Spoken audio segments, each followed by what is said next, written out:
G'day viewers, welcome to the end of another week. Hello viewers, hello. Aisy's been practicing his Julie Bishop. Go. Check it out.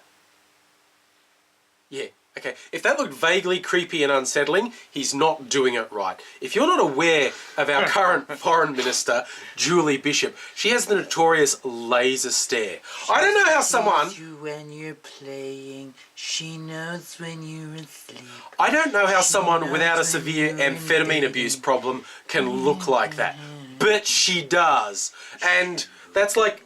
it's her trademark almost, that she can do this deadly look, that she haunts your nightmares type of stuff. Look, for the last couple of weeks we've been doing drunk politics, and I thought about doing it again, but I've got a cold and I have to go on a drive tomorrow, and I thought I don't want to be under the weather for that. So what I did was I got on enough drugs for both of us. Yeah, and that balances it out. Yes. Really, quite honestly. So, and but it's still politics. Yes. It's still politics, and as has been the case for a while now, like since the federal election. We had a look and we thought we might have been drunk, but then we looked and said, no, it's just what happened this week. It's all Liberal Party all the time. Just shenanigans. Wall-to-wall fuck-ups from the Australian federal government. They're just really spectacular. Do you remember the global financial crisis? Was there like austerity and job cuts and people in the streets where you live? Not here. We missed that. The former federal government, the Labor Party,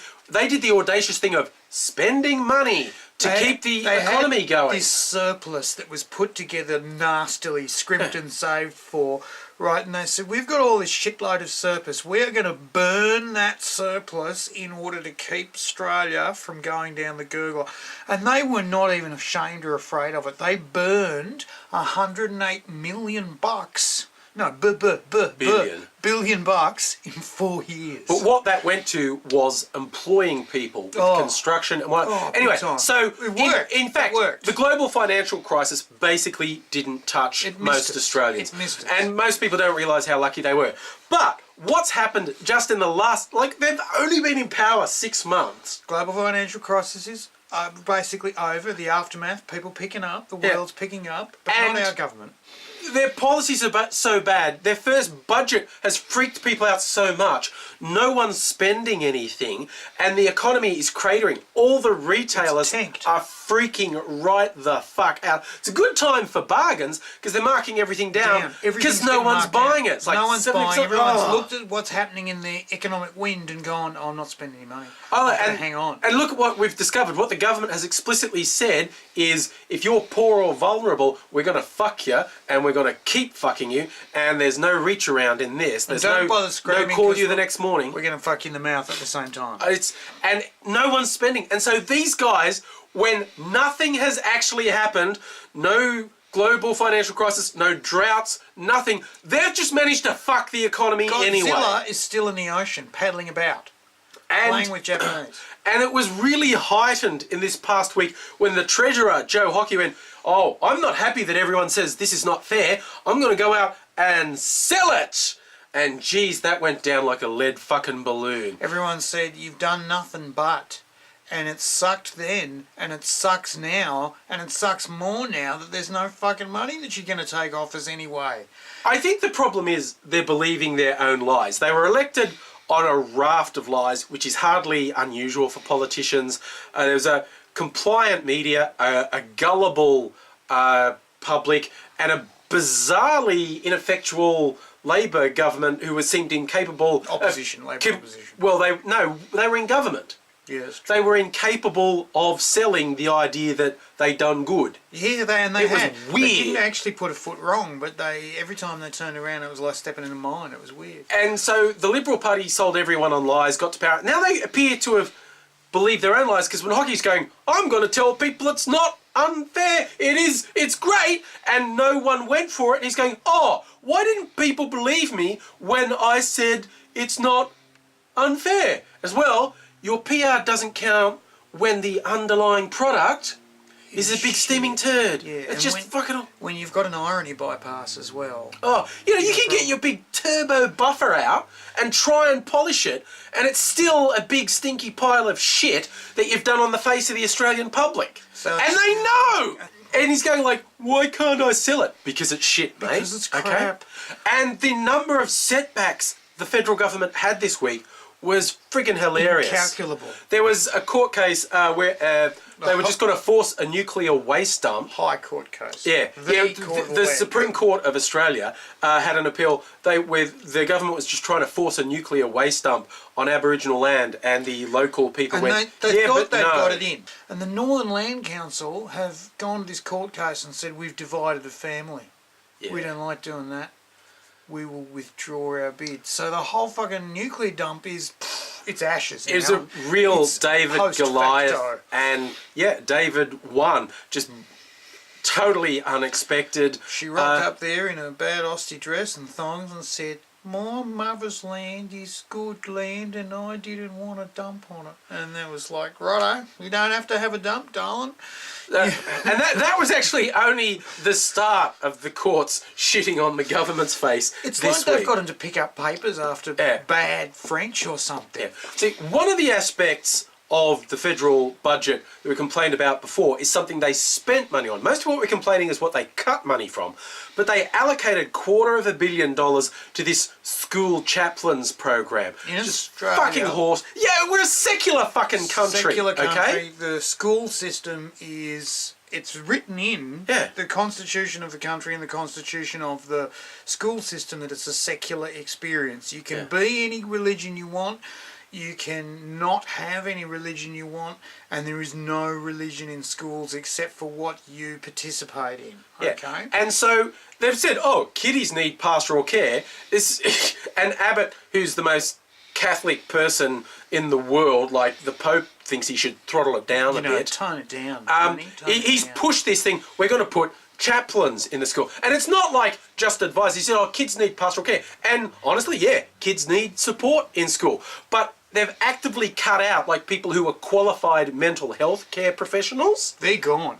And just try. I would have loved to have seen someone try to put a Muslim chaplain into a school and see how that would have gone. I would like to see Rabbi O'Toole go in as well. Yeah.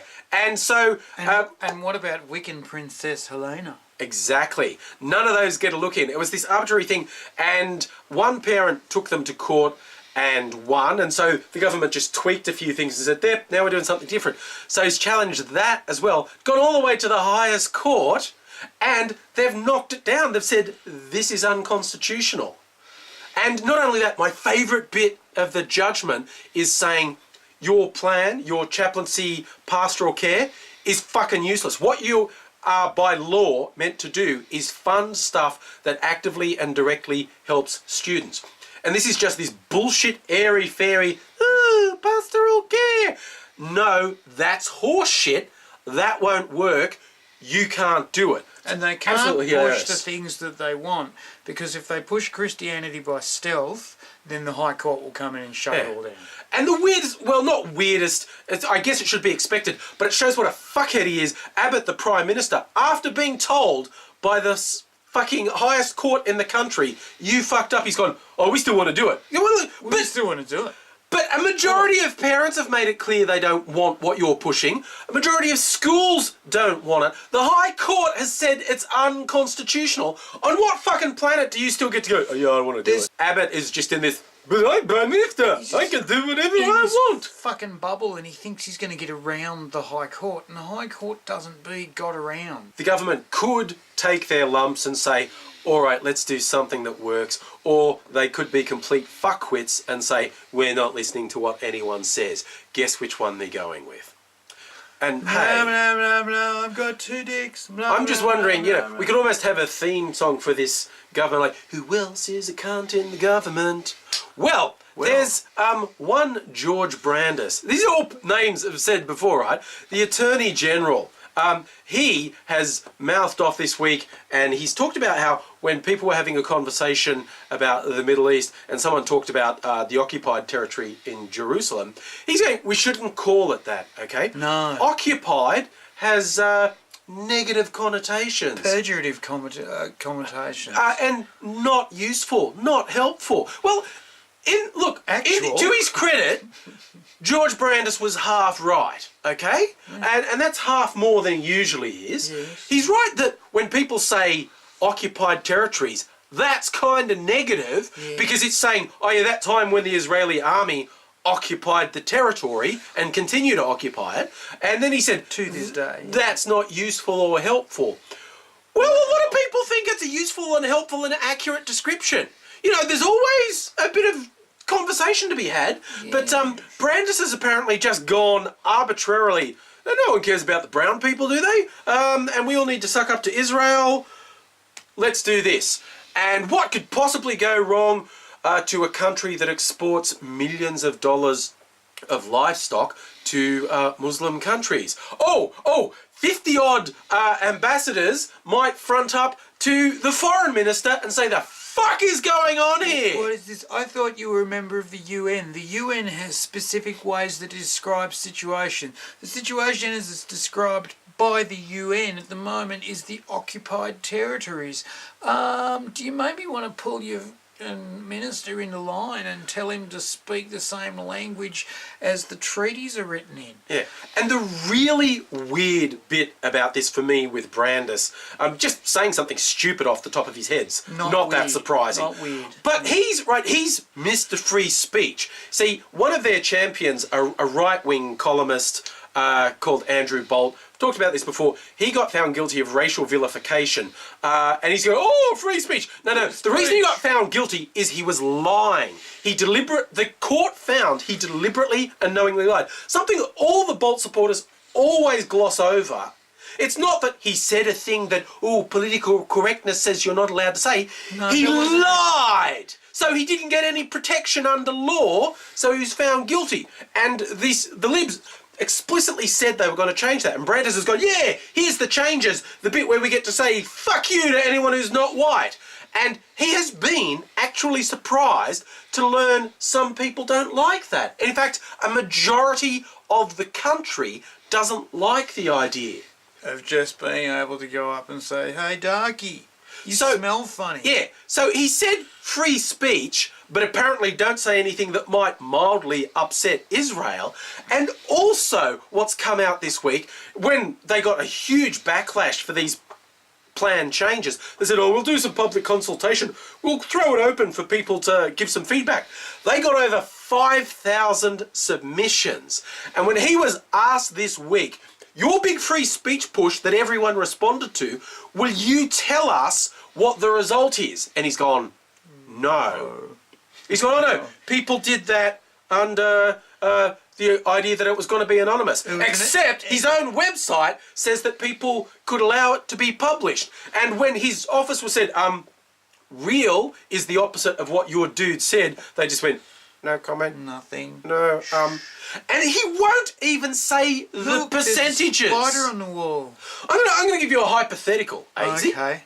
If you asked people a question and they were either going to come back and support what you wanted or oppose what you wanted, and if a lot of them supported you, would you tell everyone about it? I am that vain, I might. Yeah, and George Brandis doesn't want to tell anyone what the result was. Read into that what you will. I wonder what they said. Oh, actually, no, I don't, because I wrote one of them. Yeah. Everyone is basically of the opinion that a majority of the feedback was go fuck yourself. Yeah, pretty much. Yeah. So this is it. Did you read over my shoulder or something? Yeah, I know, right? Everyone's been writing it. This is it. People wonder, are you ever going to run out of material? We have week after week been able to have rants that were just about the government and just about new things they've done. Yeah, I know. We haven't even revisited old stuff. No, because they keep doing new stuff. And that's why I wore this t-shirt today, because this is our reality in Australia.